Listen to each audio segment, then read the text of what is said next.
Assalamualaikum warahmatullahi wabarakatuh. Semangat pagi semuanya. Bagaimana kabarnya? Masih dalam keadaan sehat ya? Baik. Kali ini kita akan melanjutkan materi kita elektrostatika. Tepatnya kita sudah sampai pada pembahasan tentang flux listrik. Ya, tentang flux listrik dan hukum Gauss. Nah, pada pertemuan sebelumnya kita sudah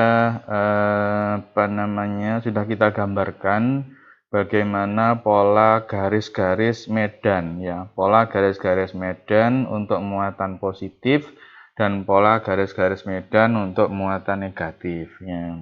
Nah, sekarang bagaimana muatan atau garis-garis medan tersebut kita berlakukan untuk pembahasan tentang flux listrik. Nah, gitu ya, tentang flux listrik. Nah, apa sih sebenarnya flux listrik itu? Jadi, kalau kita lihat bahwa flux listrik itu dilambangkan dengan simbol yang demikian. Nah, ini adalah flux listrik. Nah, flux listrik itu sebenarnya adalah banyaknya garis-garis medan ya. Banyaknya garis-garis medan tiap satuan luas ya. Banyaknya garis-garis medan tiap satuan luas.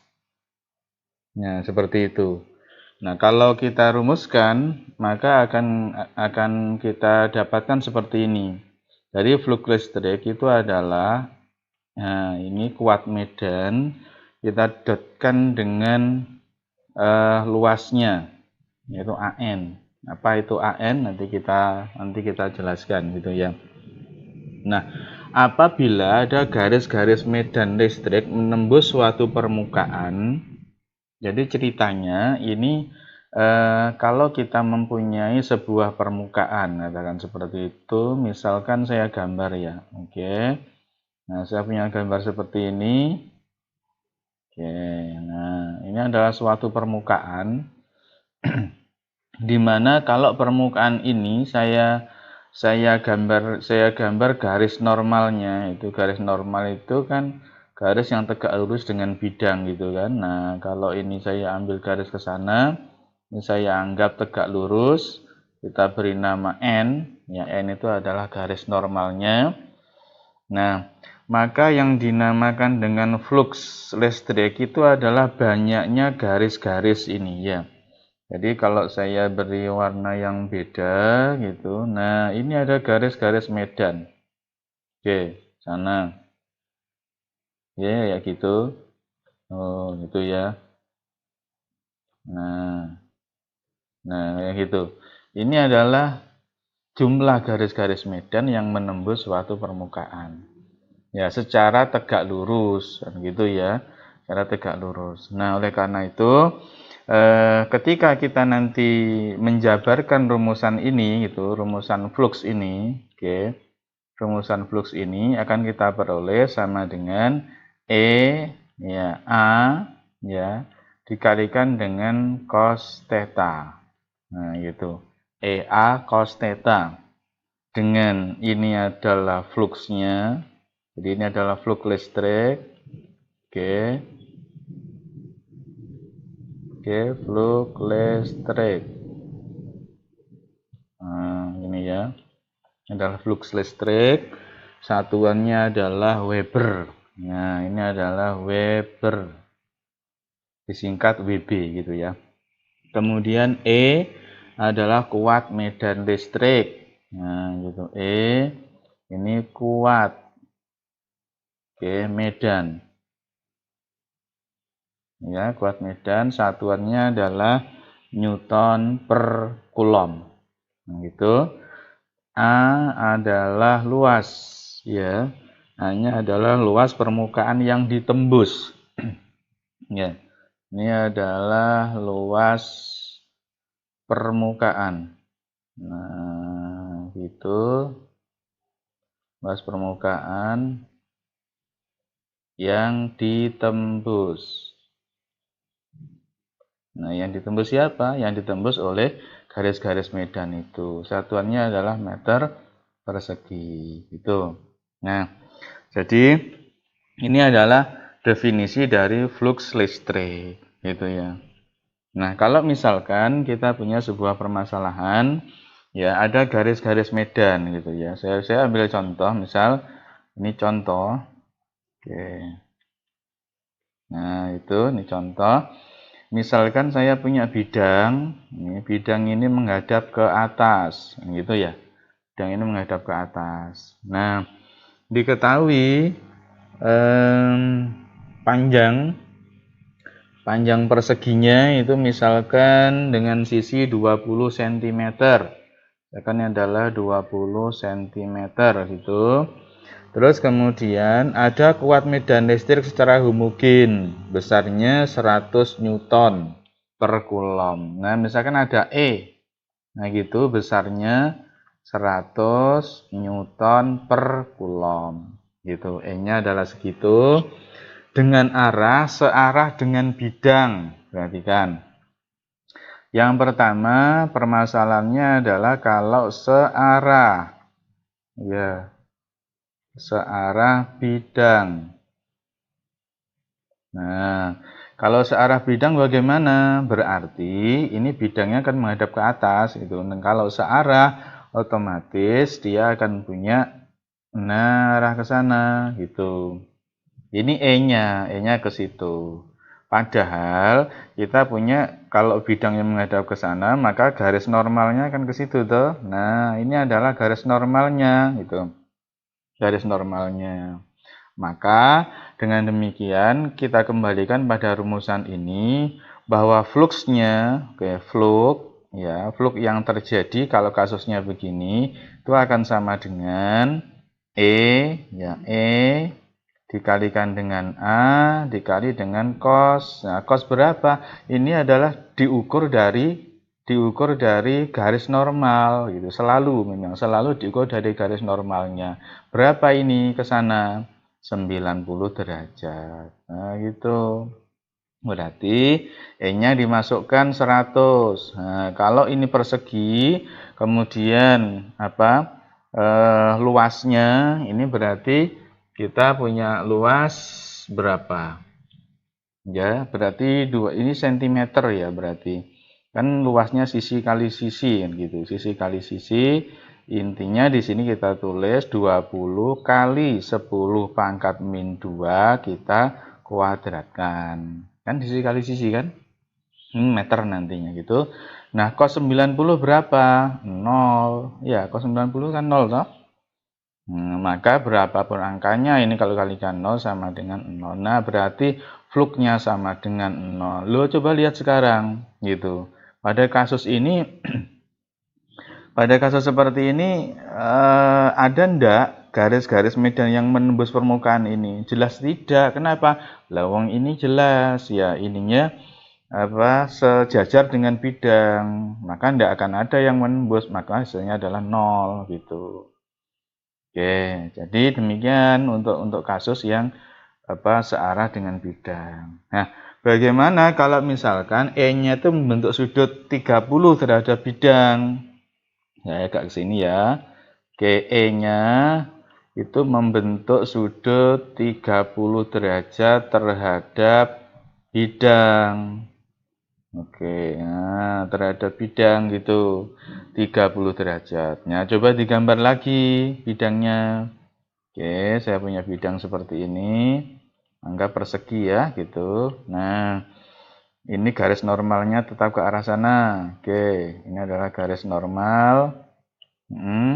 Nah, menurut soal yang ini E-nya membentuk 30 derajat terhadap bidang. Nah, kalau 30 derajat terhadap bidang kan seperti ini jadinya. Oke, nah di sini, nah ini 30 derajat. Nah, situ saya tulis 30 derajat. Padahal ini E-nya ya. Nah, nembusnya ke sana, ini E. Nah, ini E. Tuh, nah, kalau diteruskan tembusnya kan ke situ ya. Nah, ke sana. Loh, gitu. Itu E-nya. Nah, 30 derajat dari sini itu, padahal yang dipakai acuannya adalah yang dari garis normal. Berarti berapa angkanya? 60. Ya, hati-hati. Berarti fluksnya nanti sama dengan itu dikali dengan A, dikoskan, dikali dengan cos 60 derajat. Hati-hati. Gitu ya.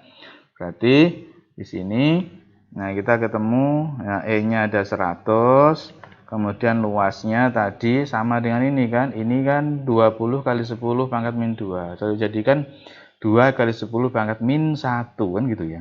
Berarti 2 kuadrat 4 min 1 kuadrat berarti min 2 gitu. Berarti 4 kali 10 pangkat min 2. Tuh gitu. Cos 60 berapa? Ya, cos 60 setengah. Gitu ya. Cos 60 adalah setengah.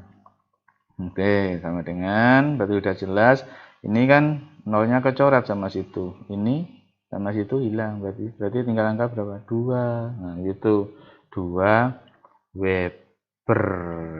Nah, gitu. Itu contohnya. Tuh. Nah, saya kira untuk flux listrik sudah sangat jelas.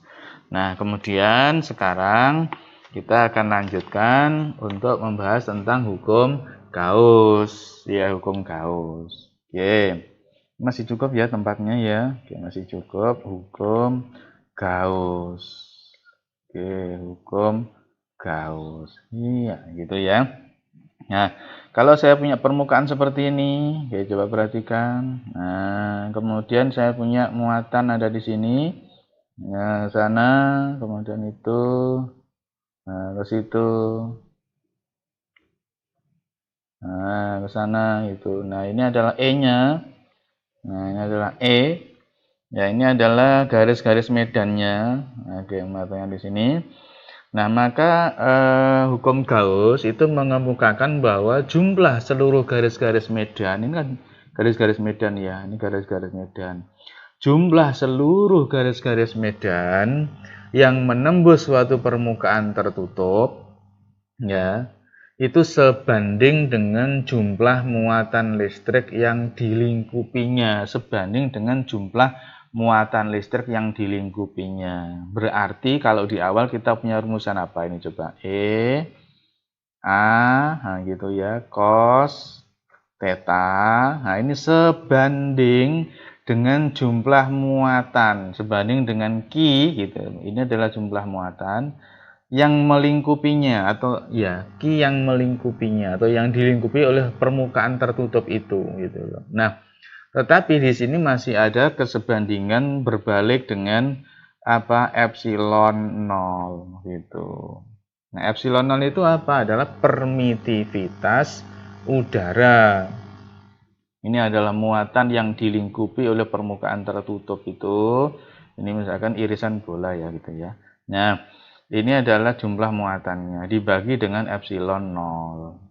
Nah, gitu. Ini coba saya kotai. Nah, gitu ya. Tuh. Epsilon 0 itu apa? Nah, ini adalah konstanta kelistrikan ya. Ini adalah besaran-besaran kelistrikan, ciri khas ya. Ini disebut sebagai permitivitas udara.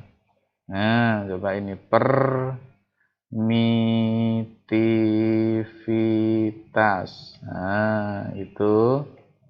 Oke. Permitivitas udara. Nah, besarnya berapa? Epsilon 0 itu besarnya adalah 8,85. Oke, 85 kali 10 pangkat min 12. Ya, kali 10 pangkat min 12. Satuannya apa ya? Satuannya coba kalau kita lihat dari sini kan gampang, ini Weber ya. Ini Weber. Jadi ini Coulomb, berarti Coulomb per Weber boleh itu. Coulomb per Weber. Nah, atau kalau pengen punya satuan yang panjang juga boleh. Nanti di ini E itu apa? Kuat medan Newton per Coulomb. Terus ini meter persegi, ya silakan sajalah gitu, sama saja nanti. Oke ya. Jadi satuannya silakan dilihat di sini. Sebenarnya gampang gitu. Oke, besarnya segini untuk permitivitas udara.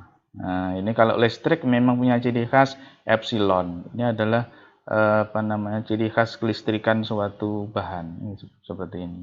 Oke, saya kira cukup ya untuk materi flux listrik dan hukum Gauss. Ya, silakan diulang-ulang kembali video ini untuk memperoleh pembelajaran yang lebih jelas lagi, dan tetap semangat dalam belajar. Assalamualaikum warahmatullahi wabarakatuh.